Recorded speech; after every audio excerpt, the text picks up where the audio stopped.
Yung pagpunta po niyo sa church and to join the corporate worship is actually your service to God. Amen? Yung pagpunta niyo sa simbahan, as you join the corporate service, katulad po nito, is actually you are serving God. Amen? Marami po, sabi po ni Kuya Tino kanina, maraming kabataan ngayon na hindi na priority yung pagsimba. It is once in a while na lang, pag may panahon na lang. Pero I tell you today that you have to dress yourself and ready for service.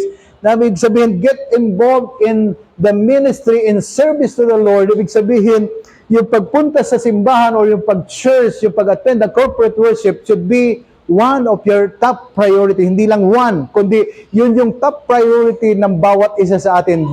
Kabataan, mga bata, at maging matatanda, nanay at tatay. It should be our top priority because this is our actual way of serving God. Amen? Yung pagpunta po sa simbahan, yung pag-join sa corporate worship, Pastor, ano naman yung purpose? Ano naman yung magagawa ko? Ano naman yung silbi ng pagpunta ko sa simbahan? Alam po ninyo, when you are here, joining the corporate worship, ang Diyos po ay nalulhati at hindi lang po yun. Yung bawat isa po ay na-encourage na nandito kayo. Amen? Na-encourage yung bawat isa na you are here.